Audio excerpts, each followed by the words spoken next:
días, seguidores y seguidoras de este su podcast Justicia en Debate. El día de hoy tenemos la presencia del doctor José Mauricio Arredondo del Río, abogado y magíster en Derecho Procesal Contemporáneo por la Universidad de Medellín, Colombia, doctorando en Derecho Procesal Contemporáneo por la misma universidad. Es docente en Derecho Laboral Individual de las universidades de San Buenaventura, Universidad de Medellín y Tecnológico de Antioquia, Colombia. Doctor, bienvenido. Muy buenos días, espero que se encuentren muy bien y gracias por invitarme a su programa. Doctor, siempre comenzamos esta entrevista queriendo conocer un poquito más de usted. A través de toda su trayectoria, ¿nos podría comentar cuál ha sido el momento o el hecho o el acto más difícil que usted ha tenido que afrontar durante su etapa profesional? Muy bien, el hecho más complejo es la formación de los futuros profesionales en derecho, que sean personas responsables, éticas y que comprendan la justicia como un instrumento de transformación social, donde cada persona reciba lo que le corresponda por un trabajo o una labor que desempeña. Sí, doctor, mire, he entrevistado también a muchos docentes y dicen que ese es en realidad el desafío más grande, ¿no? Porque ustedes llegan a conocer estudiantes como si fueran unos hijos adoptivos y tienen que moldear la actitud, tanto como moral y también en base a sus conocimientos, para que estos pues, puedan replicar en busca del bien común que se busca en esta sociedad. Correcto. Pues bien, doctor, en primer lugar le extendemos las felicitaciones por su destacado labor y trayectoria académica y queriendo hacer un poquito de hincapié en su artículo, El Derecho Laboral, su génesis, evolución y los poderes del juez. Usted plantea un análisis histórico y judicial. ¿Nos podría comentar cómo ha evolucionado el papel del juez laboral en los últimos años? Muy bien. Primero te tengo que decir que el artículo que tú haces referencia es un artículo que se escribió en el año 2011-2012, cuando era el decano de la Facultad de Derecho de la Luis Amigó. Es un artículo que me ha enseñado. ¿Y qué me ha enseñado? Y te diría, muchas personas creen que empleadores y trabajadores son personajes antagónicos en las relaciones laborales. Yo no lo considero así. Y sabes que no lo considero así, ¿por qué? Porque una empresa está para generar utilidades, para que las personas que invierten su capital obtengan una utilidad que les permita ellas llevárselo, construir cosas nuevas en sus familias. Y el trabajador, lo que le permite el trabajo es obtener una mejor calidad de vida, no solamente para él, sino para su familia. Entonces este desarrollo que se hizo en ese artículo, explicamos hablar de la génesis. Sabes, yo en el derecho laboral a veces omito parte de la historia, porque es una historia triste, dramática, en las primeras veces que se fueron formando los derechos laborales. Pero me interesa es ver hoy, donde si vos vas de la mano, o si van de la mano ese binomio perfecto, entonces pueden sacar adelante un país o todo el mundo si quieren. Es tan cierto también, doctor, que usted acaba de mencionar que en una empresa, vale decir que si esa empresa tiene un funcionamiento ideal, es gracias a los trabajadores. Así es. Entonces hay que tener en cuenta la valoración que merecen los mismos. Y en base a lo que usted ha mencionado, ¿considera que el derecho laboral actual está protegiendo adecuadamente los derechos de los más vulnerables? Mira, es muy complejo. ¿Por qué? Porque en el derecho laboral la norma está establecida. Los trabajadores, el derecho laboral en todos los países, estamos hablando de Latinoamérica, de Europa, tiene unas garantías mínimas que son irrenunciables para los trabajadores. Un trabajador no puede laborar de manera, ¿qué digo?, gratis para un empleador. Él siempre tiene que recibir una remuneración y esa remuneración es lo que lo hace importante porque él la recibe porque prestó un servicio personal. También en todas las legislaciones hay otros derechos que recibe el trabajador, que son unas prestaciones para cuando el trabajador quede cesante. Conoces que está el auxilio de cesantía, los intereses de la cesantía, que acá de pronto en Perú puede tener otro nombre, pero que son muy iguales en los diferentes contextos. Yo lo que digo, si ese trabajador efectivamente se le reconoce todo, porque yo no quiero hoy como macartizar que el empleador es el malo, no, no lo digamos. Como todo, yo no puedo hacer generalidades. Hay empleadores que pagan al trabajador en debida forma, hay muchos que no lo hacen. Y esas normas laborales en todos los códigos, códigos sustantivos o materiales, protegen esos derechos mínimos de los trabajadores. Ahí está la norma. Pero la norma, ¿cómo se hace efectiva? Se hace efectiva también si no le reconocen los derechos, ir donde el juez. Es que el juez es el garante. Y qué pena que ahorita no te contesté en debida forma, pero ¿cómo ha evolucionado la tarea del juez? El juez decía que el juez era director del procedimiento. Y mira qué tan diferente como dice hoy en todos los códigos procesales. El juez es el director del proceso y debe velar por los derechos fundamentales de los trabajadores. Entonces mira que cambiamos de una condición muy técnica a una condición donde el juez de naturaleza laboral es un juez especial que tiene que velar efectivamente porque se le reconozcan esos derechos a los trabajadores y efectivamente no reconocer a aquellos que no se deban por parte del empleador si ya los ha cancelado. Entonces nuestra tarea de un juez es un juez loable, un juez que no es un juez de otras especialidades, sino que estamos hablando de derechos mínimos y derechos vitales, que son los derechos del trabajo. Gracias por su respuesta, doctor. Y en realidad, pues estamos viviendo una continua modificación en nuestras actitudes y en base a ello en la sociedad. Lamentablemente, hemos pasado también un hecho que no ha sido hace mucho, que es el tema de la pandemia, que a través de ello han sido vulnerados también varios derechos de varios trabajadores, tanto en el tema a nivel mundial, ¿no? Sí. Tanto como salud, económico, en la educación. Y en respecto a ello, doctor, ¿usted considera que cuáles hayan sido los principales efectos jurídicos a raíz de la pandemia en el ámbito laboral individual que se ha dado sobre la justicia laboral en la sociedad? Primero te doy un dato estadístico. 158 millones de trabajadores quedaron cesantes con el COVID-19. El derecho laboral trae unos mecanismos que se llama suspensión del contrato laboral. ¿Por qué se suspende el contrato laboral? Por un hecho imprevisto o de fuerza mayor que no permita la ejecución de la actividad para la cual fue contratada. Para mí ese no era el caso del COVID, porque el COVID, tú sabes que veníamos desarrollando, que ya va a llegar, que ya va a llegar. De un día, inicialmente nos llevaron a todos a que nos fuéramos a nuestras casas, pero pasó en derecho laboral algo muy complejo. Es que el empleador en muchos casos llamaba al trabajador y le decía, ya no te voy a pagar tantos soles, te voy a pagar la mitad de soles que te vengo pagando. O sea, le dijo que le ayudara en esa tarea, de decir que no le iba a pagar completo, eso no se puede. ¿Por qué? Hablando en el sistema pensional, muchos sistemas pensionales en América Latina dependen del promedio salarial de los últimos 10 años.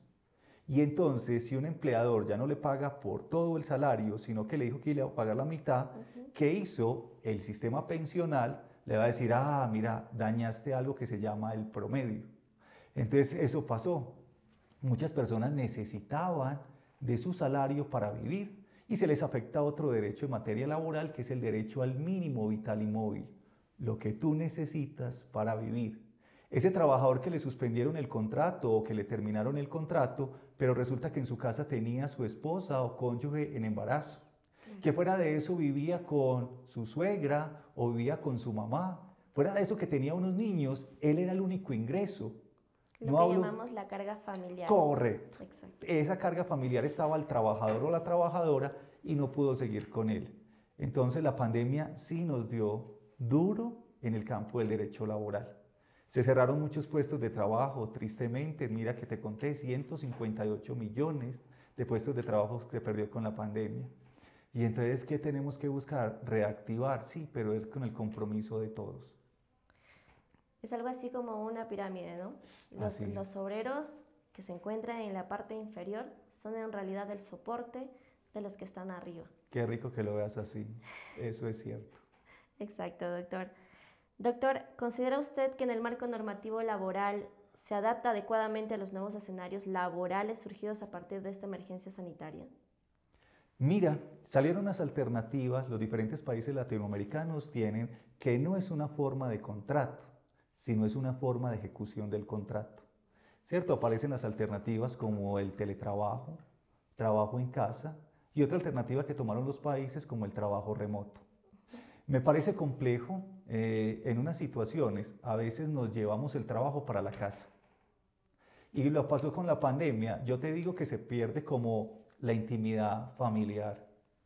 La esposa trabaja desde la casa o el esposo desde la casa, pero él entonces ya le dice a su hijo, mire, no pase corriendo porque estoy acá, pero si es su ambiente laboral. A nosotros los docentes nos pasó. Mi mamá cuando eso, yo me acuerdo que iba a dar clase donde ella, porque tengo la fortuna, yo en el 13 y ella en el 8, yo bajaba y me ponía a hacer una comida, a hacer que diga unos frijoles que llamamos en Antioquia. Y a veces la olla, y yo le decía al chico, bueno, estoy en la casa. O sea, a veces no se entiende, pero mira que eso llevó también a que las personas, ese trabajo remoto, teletrabajo o trabajo en casa, pasara la jornada laboral y lo seguían llamando después de, vos vas a la oficina, por ejemplo, 8:12, 2 a 6, pero lo seguían llamando a las 7, a las 8, a las 9, y mira que tuvieron que salir en diferentes países leyes en las cuales decían, no, ya no me puedes llamar a esa hora, Sí. protéjame la vida en familia porque se perdió mucho. Y los empleadores, algunos tomaron la acción de, tenían una empresa, ya no tienen la empresa, se ejecutan las actividades algunas desde casa, pero se perdió. Yo digo que para mí el trabajador que vaya a su empresa, porque en la casa le queda difícil a la madre cuidar al niño, cuidar a su mamá y hacer el trabajo, entonces la estamos recargando. Hay unas alternativas que hay que mirarlas con detalle. Lo mismo que usted comenta, me imagino que usted lo habla en el tema de experiencia que pasó en Colombia, Así tal es. cual pasó aquí en Perú. En el área jurisdiccional se les encargó, ¿no? Se les dijeron, tienen que facilitar sus números celulares para que las partes puedan, por favor, acercarse, apersonarse, tener un día de cita o tiempos determinados para que puedan conversar con el juez. Y no solamente, como ya tenían el acceso al número de celular, no solamente era del horario de 8 a 5 de la tarde, sino ya pasaba un poco más. Tienes Y razón. vulneraba no tanto como el derecho del trabajador, sino la intimidad. Entonces tuvieron que poner un alto.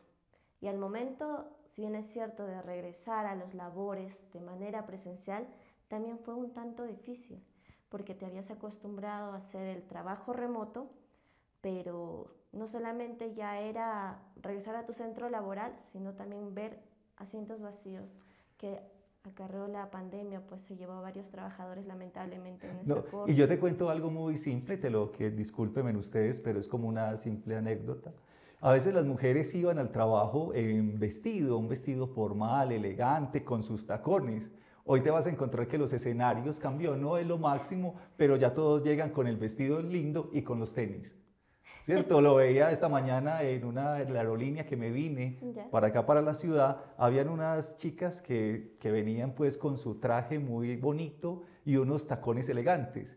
Y la otra, la aerolínea que me trajo, ellas venían con su traje bonito y en tenis. No es lo más importante, pero eso genera como unas condiciones, todo va cambiando. Claro, con el tiempo ya uno se va adecuando en realidad a cómo va viendo las situaciones. Así es. Doctor, de acuerdo a su experiencia académica, ¿nos podría compartir respecto a los proyectos académicos que usted ha tenido o a las publicaciones que usted ha hecho o en las que se encuentra trabajando actualmente? ¿Usted podría abordar alguna relación entre las transformaciones sociales y la evolución normativa, teniendo en cuenta así la relación en el ámbito laboral? Claro. Mira, en este momento estamos trabajando en una tesis doctoral. La tesis doctoral tiene que ver cómo acercar la justicia al justiciable, que es el trabajador cuando él la reclama. Lo venía comentando con mi gran amigo Fran, un doctor que lo conozco y sé que el doctor Ricardo también lo estima mucho. Y nosotros nos quedamos en una norma. A veces la norma no responde como a la necesidad. Y te voy a decir algo, porque en procesal las audiencias tienen unos términos. Y entonces a veces te determinan el contrato, digamos que en Colombia se llama terminación unilateral del contrato, con justa o sin justa causa, digamos que te lo terminan sin justa causa. No te pagaron, ellos dicen, no, yo se lo terminé con justa causa, entonces hay un conflicto, ese conflicto genera una contienda, pero yo cuando voy al juez, yo necesito que seguir viviendo. Y entonces yo no me puedo esperar que un proceso se demore 3, 4, 5 años en esperar el resultado, sino que él tiene que seguir. Mi tarea hoy, lo que te venía diciendo, es como en el libro que estoy escribiendo, Derecho Procesal. No digo que corrijo, porque sería una pretensión que no es cierta y el cual me falta mucho por avanzar, sino que reparcheo como unas condiciones que quedaron mal en las normas. ¿Cierto? Ustedes no la tienen, no lo vi en el Código Procesal. Hay una figura que se llama la prescripción. Cuando un trabajador no reclama en 3 años el derecho que se hizo exigible, el chico que es abogado en mi país no le dice al empleador, ah, no, páguele que él sí trabajó. Él le dice, no, yo alego en juicio la figura de la prescripción. Para el Perú yo estuve mirando el nuevo código que se proyecta y no está ahí. Mi tarea es como efectivamente luchar que en Colombia la figura de la prescripción pueda ser abolida del ordenamiento jurídico, es decir, que pueda ser declarada como inexequible y que no volvamos a tener como esa condición, porque es que el derecho del trabajador no puede, la gente dice, por no realizar una actividad en busca de ese derecho, entonces lo pierde. No, no debería ser así, siempre tiene que estar constante. Entonces, como me decías, estoy haciendo unos libros, ya tengo libros de derecho laboral individual, en los cuales explico liquidaciones, pero no solamente para el trabajador, sino para el empleador. Usted le tiene que pagar estos derechos mínimos irrenunciables, como lo tienen ustedes acá. En derecho colectivo también tengo otras publicaciones, pero en procesal laboral es una materia, y te lo digo, se puede vivir del derecho laboral. Es un sueño el derecho laboral. Yo ya no hablo de otro derecho, sino que este efectivamente es el que todo lo que escribimos, hacemos, reflexionamos, tiene que ver. ¿En busca de qué? Del equilibrio entre las partes. Muchas gracias, doctor, en realidad por todas las enseñanzas que nos acaba de brindar en esta entrevista, y siempre reconociendo que usted es uno de los invitados al primer Congreso Internacional organizado por la Corte Superior de Justicia de Junín, con el apoyo de sus colaboradores, y agradeciéndole su presencia. Una vez más, felicitarle por su trayectoria y bienvenido, y espero que su estadía en esta tierra huanca sea agradable para usted. Muchas gracias, y esperen de mi parte ponerle todo el esfuerzo, toda la tenacidad a lo que se hace, ¿cierto? Porque es que debemos transformar personas que vienen a vernos, personas que efectivamente hoy están ejerciendo la magistratura, que a veces puedan tomar otras posiciones. En el derecho no hay una verdad, el derecho no es una ciencia exacta que te da un resultado, el derecho tiene que ver con vida humana, y esa vida humana se transforma de un sujeto a otro. Muchas gracias. Es como una herencia de conocimientos. Así es, tienes toda la razón. Pues bien, hemos terminado al final de esta entrevista, agradeciéndole siempre por las vistas que tenemos en nuestro canal de YouTube, y no se olviden vernos todos los miércoles a las 6 de la tarde y suscribirse en nuestro canal de YouTube, TikTok, Facebook y Twitter. Muchas gracias, hasta pronto.